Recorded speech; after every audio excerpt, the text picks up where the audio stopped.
Assalamualaikum warahmatullahi wabarakatuh. Alhamdulillahil wahidil qahhar, al-azizil ghaffar, mukawwiril laili 'alan nahar, tadhkiratan ulil qulubi wal absar, tabsiratan lidzawil albabi wal i'tibar. Alladzi ayqadha min khalqihi man istafahu fazahadahum fi hadhihi ad-dar. Wa ashhadu an la ilaha illallahul barrul karim raufur rahim. وأشهد أن محمدا عبده ورسوله وحبيبه وخليله الهادي إلى صراط المستقيم. Amma ba'd. Hadirin para santri dan ikhwah yang semoga senantiasa dirahmati oleh Allah Subhanahu wa taala.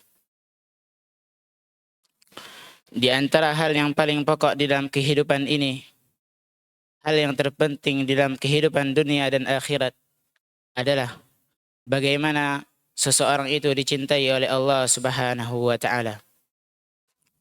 Oleh karenanya kata sebagian ulama salaf, mereka mengatakan, laisa sya'nu an tuhib, innama sya'nu an tuhab. Sesungguhnya bukanlah pokok perkara bagaimana engkau mencintai, akan tetapi pokok perkara bagaimana engkau dicintai oleh Allah Subhanahu wa taala. Semua orang mengaku cinta kepada Allah Subhanahu wa taala. Sampai-sampai orang-orang Yahudi dan Nasara juga mengatakan, nahnu abna'ullahi wa ahibba'uh. Kami adalah anak-anak Allah dan orang yang dicintai olehnya. Semua orang mengaku cinta kepada Allah Subhanahu wa taala. Namun yang paling pokok ialah bagaimana seseorang dicintai oleh Allah Subhanahu wa taala dengan hal yang telah ditetapkan oleh Allah dan Rasul-Nya. Di dalam Al-Quran dan hadis terurai berbagai sebab seseorang dicintai oleh Allah Subhanahu wa taala. Yang pertama, sebab seorang dicintai oleh Allah Subhanahu wa taala ialah tadabbur terhadap Al-Quran.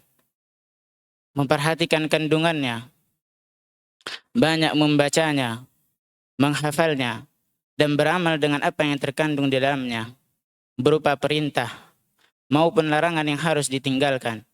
Dikarenakan Al-Quranul Karim ialah sumber kebaikan yang Allah turunkan dan firman Allah yang paling baik di atas seluruh pembicaraan. Dan Al-Quran adalah cahaya dan petunjuk atas segala kebaikan yang terkandung di dalamnya. Oleh karenanya dikisahkan bahwasanya ada seorang sahabat yang dia adalah seorang pimpinan perang. Ketika dia mengimani pasukannya, tatkala dia telah membaca surah Al-Fatihah bersamaan dengan surah berikutnya, kemudian dia tutup dengan membaca surah Al-Ikhlas. Kemudian para sahabat mengadukan kepada Nabi Muhammad SAW. Kemudian Nabi mengatakan kepada para sahabat, tanyakan kepada komando kalian tersebut, atas dasar apa dia melakukannya? Kemudian para sahabat pun bertanya kepadanya. Kemudian apa kata sahabat tersebut? Dia mengatakan, perhatikan jamaah rahimani wa rahimakumullah. Dia mengatakan, li'annaha sifatur rahman wa ana uhibbu an aqra'aha. Aku membaca surah Al-Ikhlas karena di situ terdapat sifat Ar-Rahman dan aku suka untuk membaca surah Al-Ikhlas tersebut. Kemudian Nabi mengatakan, akhbiruhu annallaha yuhibbuhu. Kabarkan kepada komando kalian tersebut bahwasanya Allah mencintainya. Dengan hal tersebut, kecintaan kita kepada Al-Quran adalah pokok seorang akan dicintai oleh Allah Subhanahu wa taala. Oleh karenanya, lihatlah diri-diri kita jamaah rahimani wa rahimakumullah.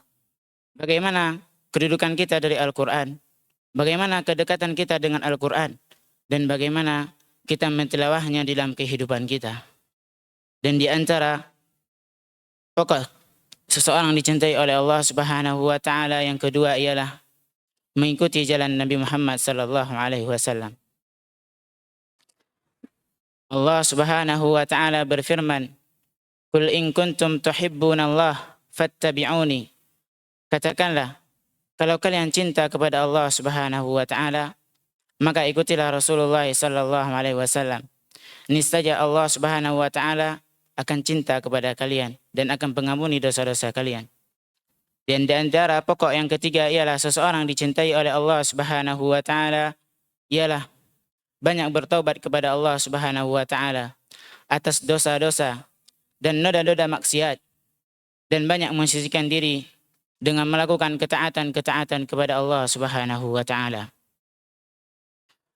dan melakukan amalan-amalan yang dicintai oleh Allah Subhanahu wa taala dan diridai olehnya. Oleh karena Allah Subhanahu wa taala berfirman, "Innallaha yuhibbut tawwabin wa yuhibbul mutatahhirin." Sesungguhnya Allah cinta kepada hamba yang senantiasa bertobat dan senantiasa mensucikan dirinya. Dan di antara pokok yang selanjutnya seseorang dicintai oleh Allah Subhanahu wa taala ialah bertawakal kepada Allah Subhanahu wa taala. Dikarenakan seseorang yang menggantungkan segala urusannya hanya kepada Allah Subhanahu wa taala, ini menunjukkan kedekatan hati hamba tersebut kepada Allah Subhanahu wa taala. Goresan-goresan keimanan yang ada di dalam hatinya, sehingga tidak ada pilihan lain kecuali hanya kembali kepada Allah Subhanahu wa taala. Allah Subhanahu wa taala berfirman, "Innallaha yuhibbul mutawakkilin." Sesungguhnya Allah Subhanahu wa taala cinta kepada hamba-hambanya yang bertawakal kepadanya. Dan selanjutnya, di antara sebab pokok seorang dicintai oleh Allah Subhanahu wa taala ialah melakukan kebaikan dengan lisannya, dengan perbuatannya, dengan seluruh jenis perbuatan baik. Dan ini adalah yang dinamakan dengan al-ihsan. Ihsan maknanya ialah an ta'budallaha ka'annaka tarahu fa in lam takun tarahu fa innahu yarah. Engkau beribadah kepada Allah Subhanahu wa taala seolah-olah engkau melihat Allah Subhanahu wa taala. Jika engkau tidak melihat Allah Subhanahu wa taala, maka yakinilah bahwasannya Allah melihat engkau.